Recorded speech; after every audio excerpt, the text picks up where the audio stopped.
Hello, maayong good day na naman sa lahat, no. Bibigyan lang ako ng quick update, guys, about sa Bitcoin, no. So nakikita ko dito, no. Kasi ang presyo ngayon ay napipressure siya, no. From 87 to 91 ang presyo, 91. Okay, so pumapalo na siya ngayon sa 91, no. As of May 6 PM. Okay. And may nakita ko, ewan ko lang kung nakita nyo din tong familiar na trend, no, or pattern, itong tinatawag nilang descending triangle, guys. Descending triangle, ito yun eh. So kung tingnan mo in a higher time frame, so daily, okay, from all-time high last 2017 hanggang ngayong presyo ngayon, okay, so may napansin ako dito na may rejection sa trend line na to, right? Okay. There's a resistance na pababa ng pababa, umpisa doon sa 20,000, no? Dito. At nung umabot ng 14,000 at nung umabot ng 10,500 at ngayon. Okay? So napipressure ngayon yung presyo. Ito yung sinasabi ko, at saka dito meron ding yan, support dito na part. Okay, may support level dyan.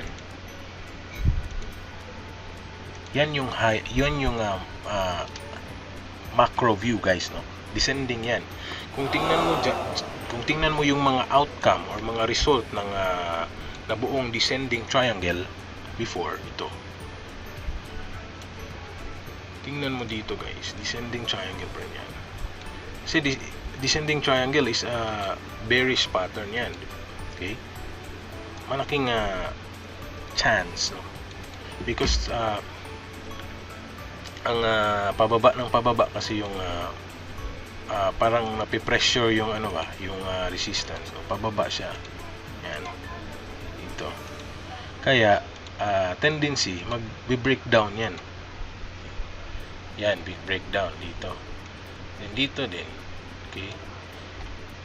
Dito din, guys. Descending triangle pa rin tong pattern na to dito. Okay. Kasi everyone is thinking na next week is halving na, right? Halving. So ito yung babantayan natin, no, sa BTC or sa any other market. Of course, malaking impact din yung mga buyers, diba? Pero hindi ko lang alam. So ngayon hindi muna ako nag-entries, tinitingnan ko lang yung reaction ng price dito sa 92 na to, 92, kasi may resistance dyan, no? Just like this one, guys. So, nag-drop siya, okay, akyat na naman, and then now tingnan natin sa lower time frame, sa 1 hour. Okay, 1 hour tayo. Okay, although parang breakout na nangyari dito sa descending triangle na yan, no? Descending triangle, parang breakout na siya, no? Parang kasi hindi pa siya totally breakout kasi may resistance dito eh. Resistance dyan. Okay, resistance dyan, may resistance. So let's see, guys, kung ano ang reaction ng price papunta dito sa 92. Okay, 92 na yan. Alright, so tingnan natin kung mabe-break ba yan dyan pataas, lalampasan niya yan. Then after that may retest, then ganyan, then shoot na yan kung ano talaga, no, dito sa 9.5, kung mabe-break na naman tong 9.5 na yan. Alright, so tingnan mo yung triangle na to. Okay, so iba, parang descending triangle din siya, no, ang nabuo. Okay, and kung tingnan mo yung Ichimoku cloud, green sa 1 hour, green. Then ito din kasi yung binabasehan ko, guys, no, Ichimoku, yung cloud lang niya, Ichimoku cloud. Kung minsan to support din to, support level to. So kung hindi niya mabe-break yan, okay, magba-bounce yan, right? So siguro dito na yung retest, no, kung kung malalampasan talaga niya yung 9.2 na yan. So sa ngayon, keep safe muna, abang-abang tayo dito sa breakout kung saan to, kung mabe-break niya, kung bababa to sa 9k or 9,000, there's a rejection here, then magsushort ako konti hanggang 8.7 or 8.8, okay? So yun na yan. Then stop loss 9.2. So medyo extend lang ang mga, or dito ako mag TTP sa 8.6, pwede. Abang-abang na din kung mabe-break to dito na support level, babagsak pa siya. Right guys, so yan yung napansin ko, no, na tingnan nyo din dito guys, tingnan nyo din dito mga patterns dito. So napaka ano to, palaisipan tong ang BTC ngayon kasi nga parating na yung halving niya, at saka nandun na siya sa resistance talaga, resistance level na siya ngayon, no? Kung tingnan mo ang saan ba yung right dito, mga triangles, so head and shoulder, right? So kung titingnan mo sa head and shoulder na pattern, nabuo siyang head and shoulder, no? Meron dito head and shoulder, pwede ba to dito, shoulder to dito,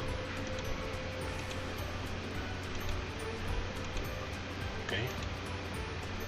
Hindi pwede, no, hindi siya umabot dito sa consider na din yan, no? Consider na din yan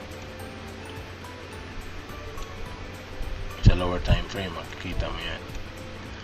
Okay, so may head and shoulder, or kung hindi talaga valid yung head and shoulder na yan, more very technical kayo, merong cup and handle. So siguro ito valid to, cup and handle, okay, forming a cup and handle lang dito sa 1 hour, okay, yan, cup and handle, and it's a bullish pattern, cup and handle, head and shoulder, okay. Momentum kasi yan guys, na yung presyo niya mag-bounce lang, then there's a momentum na up yan. So abang-abang tayo guys, so wag kukurap sa Bitcoin price ngayon guys, lalo na paparating ng halving. So it's not too late to buy if magbe-break ito sa pataas sa taas, and pwede naman pong mag-abang sa baba. Tingnan natin kung hanggang saan to, kung mabe-break tong support level niya. Alright, so kung 4 hours, no, yan, pareho pa rin, descending triangle, pwede pa rin yan siya magiging bull flag, okay, bull flag. Ito yung tingnan mo yung bull flag na yan,